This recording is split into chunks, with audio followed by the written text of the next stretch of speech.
As more and more people become curious about their future, psychics and clairvoyants seem to be popping up everywhere. How do we know if they're really on the level?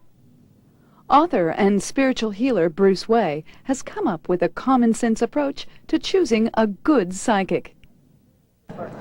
Bruce, when were you first aware of your psychic skills? Very late, actually. It was around about when I was about 35 or 36. And I was actually driving with a group of friends through Sutherland State Forest in Sydney. And I just had this premonition there'd be an earthquake in Newcastle in about 3 days' time. And it was a bit like you see on the X-Files. It's that sort of thing where the whole world went dead for a while. And so that was the starting point, yeah. the key turned. Well, that's right. I turned to the friends in the car and said, look, I think there's going to be an earthquake in Newcastle. And they looked at me thinking I was mad, and I was thinking, well, maybe I am. And then 3 days later, the Newcastle earthquake happened.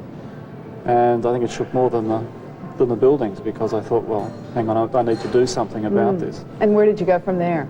And I went on a search to find a psychic teacher, and eventually I found one. And it's a person I acknowledge in my books, actually. And I studied with her for quite a long time. And this was developing your intuitive skills as well as the psychic Well, at that stage, skills. I thought it was more psychic skills. Ah. And what I've come to realise is that there's a difference between psychic ability and intuitive ability. And intuitive ability is that part of you that just knows what it's about, so it's you. Whereas psychics are able to communicate with non-physical intelligence, if you like. Channel. So more or less. they communicate with spirit guides, or they communicate with your thought patterns or whatever. So it's that gut feeling that we often get and often ignore. Well, that's right. So intuition is within you. Whereas if you're working as a psychic, you're still going outside to get the information. And that's the big difference.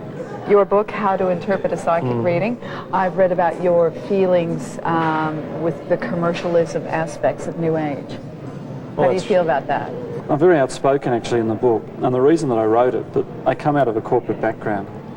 And because the psychic seems to have a certain power and a certain authority, people really believe what they say without questioning it. And really a psychic is no more than another consultant. If I want to go and get financial advice, I go to an accountant. If I want spiritual advice, I go to a psychic, or I go to a minister, or I go to somebody who's so-called talking to something that's higher. So we would find a psychic the same way we find an accountant. Exactly. So from that point of view, I wrote the book so that people would know actually how to work the psychic, how to figure out whether the psychic's good, how to figure out where they're... Because sometimes we're in awe of a psychic and we don't want to use those same tools as we do to find an accountant or a lawyer or... Well, that's right, and psychics too. I mean, it's a great way to hide your inadequacies by creating an air of mysticism. And I say to people, put a psychic on the spot, ring them up and ask them to tell you something they couldn't possibly know. Now, a real psychic will understand where you're coming from and wouldn't be able to manifest it. A psychic that's got doubts about their ability will back off. You can get it quite easily. Now, this other book, Intuition, let's talk about intuition. Well, Living Intuitively is my first book, so it's a bit more dear to my heart, I think, than the other one. But basically, everybody has a sense of creativity inside them. And we are, in fact, creative beings. Now, what intuition does is unlock that creativity. Because if you divide the word up, intuition, it's in-tuition, so it's getting in touch with your own inner teacher. So if I want to be creative about a problem, if I want to achieve something in my life and I don't know how to get it, then the way to find out where it is to work with my intuition to find it. And listening to that inner voice. That's right. And is the inner voice always right? Absolutely. Have you ever been to a naturopath? Do you know what it means? Let's find out. Glen Gillard has been a naturopath for over 15 years and operates the Organic Cottage in Aspley. As Glen explains, naturopathy isn't just about vitamins and minerals.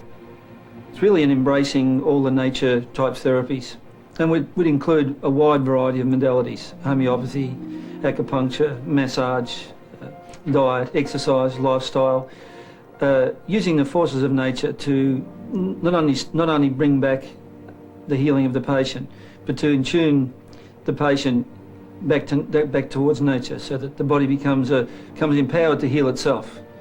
None of this bit of sort of, you know, I'm the therapist and I cure you. It's the patient heal thyself. The philosophy that I was taught is to do no harm to any man.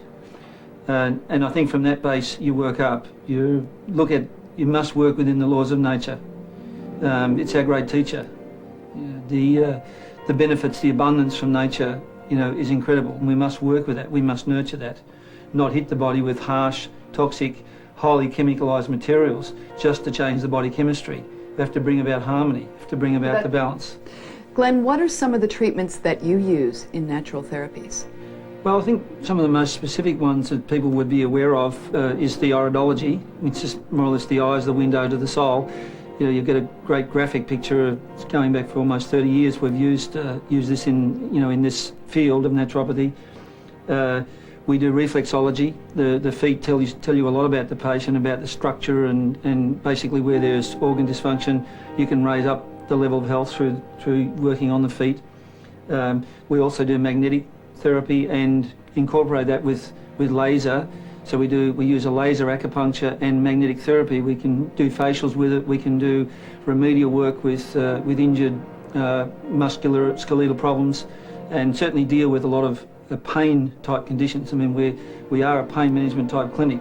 Now, Glenn, we've talked about the physical. What about the medicinal?